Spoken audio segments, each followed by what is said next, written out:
a lot of positives out of the game.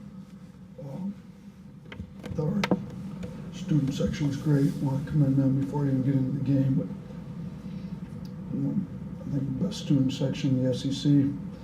Cheer hard for the right plays and do it the right way. So thank them. Really appreciate what they've given us all year. It's great to get a win on senior night with three of the best seniors. As far as culture-wise go, Houston Millette, very disappointed he didn't get it. I'm very disappointed he didn't get to score on senior night. He didn't really care. And to me, that's why he's so great. You know, I typically wouldn't try to go score. There's no shot clock when you're up 12, but he had 0 points, and I was trying to give him a bucket. It would be nice for you got to foul and make a free throw, but he didn't care. I cared. He just cared. He won. He ended up winning the hard at most blue collar points. Played super hard. About the right stuff. Reitzel's come on great. You know, he didn't score it as well as he had been tonight.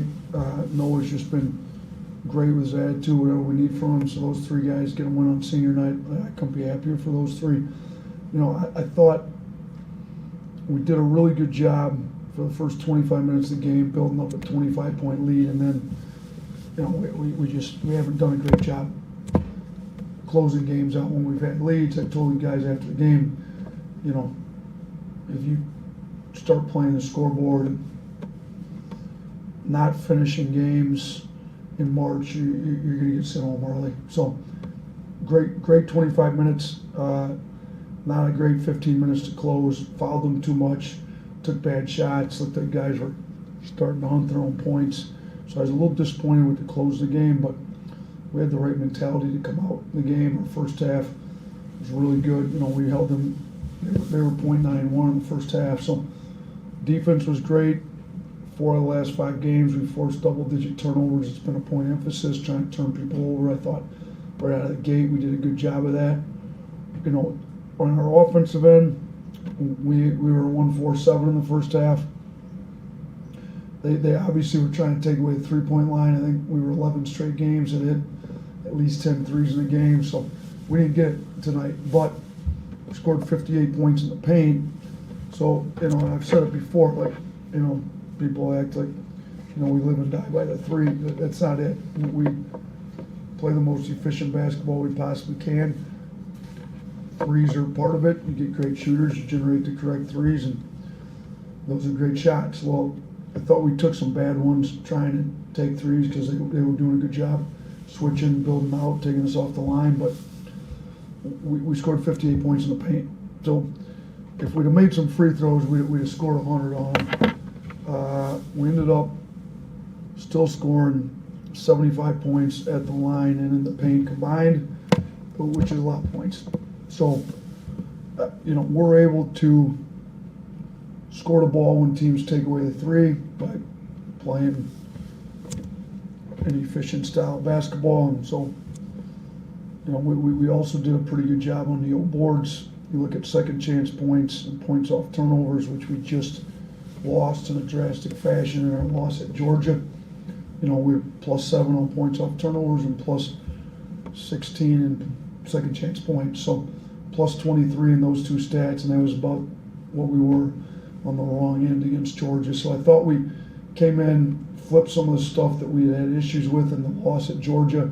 We got to close games. We can't play the scoreboard. Disappointing 15-minute close, but really good first 25 minutes and a lot of the stuff we've been stressing. Back, Katie. Just kind of hit on it at the end, but how pleased were you with the effort on the glass? Obviously, statistically, you kind of flipped it, but just what did you see effort-wise in that area, especially after what happened last time out? I think my favorite play of the game was Jalil's putback. I loved it. I've really come to love that kid. You know, kid with a lot of expectations and pressure on him coming in. He's really just bought into trying to get better, play hard, play with a great attitude, get better at the stuff we're trying to push him to get better at. You know, in 9 minutes, he scores 6 points, has that big old board. I thought he was good. You know, he didn't turn the ball over at all. So I couldn't have been happier. And that was, you know, he was great. You know, London had some really good old boards. Houston was going over. I mean, you go down the list, like Aiden Sherrill was obviously great on the glass. You know, he had 4, Maury had 2, London had 2, Houston had 3, Williamson in 10 minutes had 2. We had a lot of guys double digit, rebounds. Noah, I thought it was great in there. Aiden Sherrill had, twice as many O boards as defensive boards. I thought he was really getting to the offensive glass hard. So, he's coming along like we need him to. So, really happy with the effort, all the offensive boards.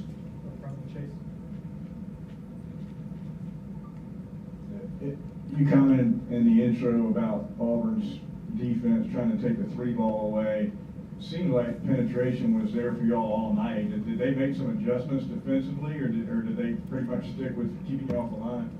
I think they kind of stuck with it. I mean, even late in the second half, we were able to get in the paint. We kind of recognized it there, and made some halftime adjustments, fewer ball screens, just attack them in the slots. They want to build out and leave their guys play one-on-one. I don't. We had some matchups that I didn't feel like they could guard us one-on-one without any help, and if you take away threes, there's no help.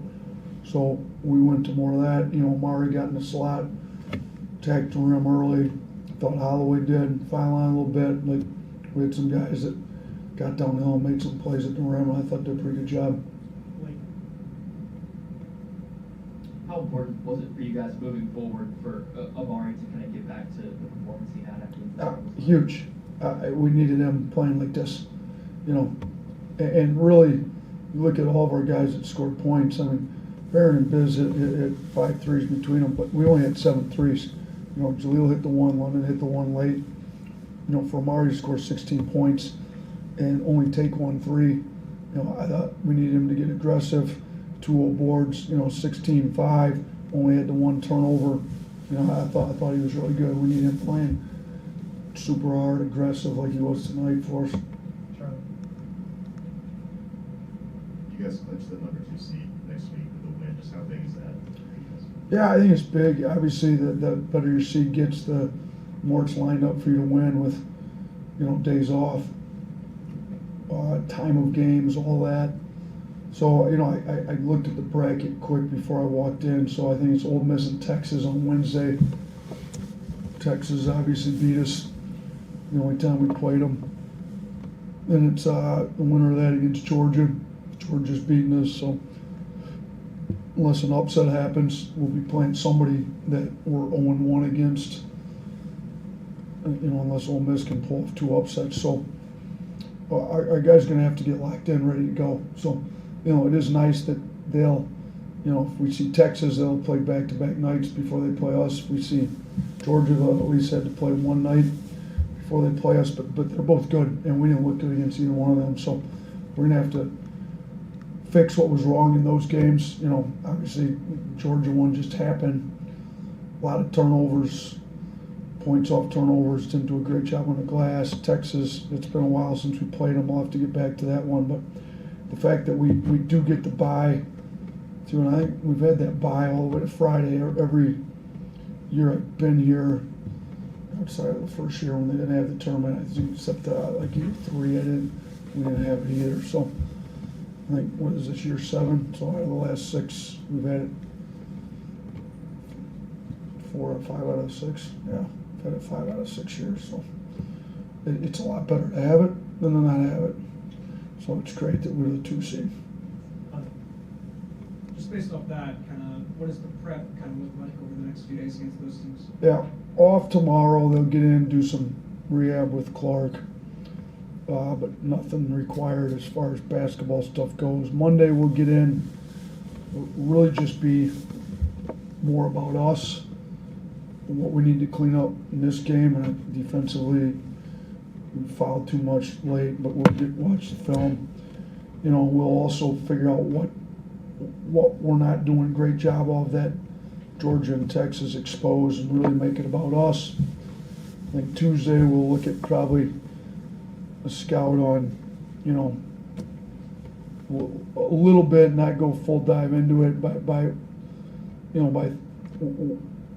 not going to practice super hard Wednesday or Thursday because it'd be dumb to kind of lose the advantage of being fresh on Friday. But you know, by the time Wednesday that game happens, we'll have a better idea of Georgia or one other team, and then, you know, we'll start to put some of the scout stuff in, some of the stuff that maybe we struggled with.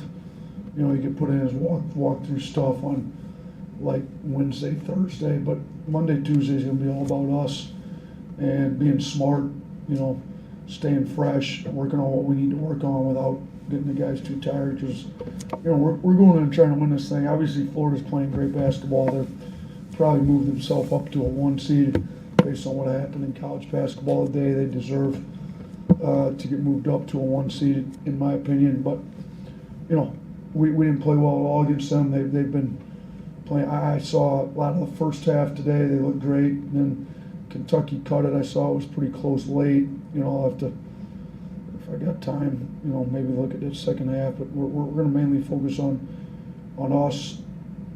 You know, those 3 teams that we play the winner of, and then, you know, I don't even know after that who. There's a lot of other teams that we can play on Saturday, so I'm going to probably focus on Texas, Ole Miss, Georgia for right now. Coach, I saw you had a very warm embrace with Houston Millett when he checked out. His hustle and his example, is that kind of rubbed off on Thea? Because Thea gave you some really good minutes, and I thought his energy defensively was really, really good. Listen, Houston Millett's one of the highest character, best culture builder players I've ever coached. Like, when I tell you he didn't really care that he didn't score a point, but shoot, his whole family's here. It's senior night. Like, I really wish, you know, they would call that and want to make some free throws, at least get a point. But man, we left him in. You know, we tried to take him out one at a time. You know, right till first. He was playing really well. Reigning player of the week in the SEC. Make sure the crowd gets, you know, behind him. And then Noah's giving us great effort. And I just kept leaving Houston there, hoping he'd get a point on senior night.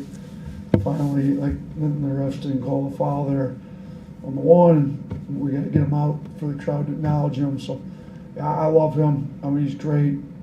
And like you said, for these young guys to look up to see the type of example that he sets, you know, and I think some of our guys that were here last year, think about Filan as a freshman, to have examples like Chris Youngblood, Houston Millett, Reitzel. Like, they've got some really good examples to watch what it's supposed to look like as far as just being a team guy and a culture guy, which is why we got one of the best cultures in the country. And guys really don't care how many minutes they play, how many shots they get, just whatever they can do. I mean, look at Taylor right now.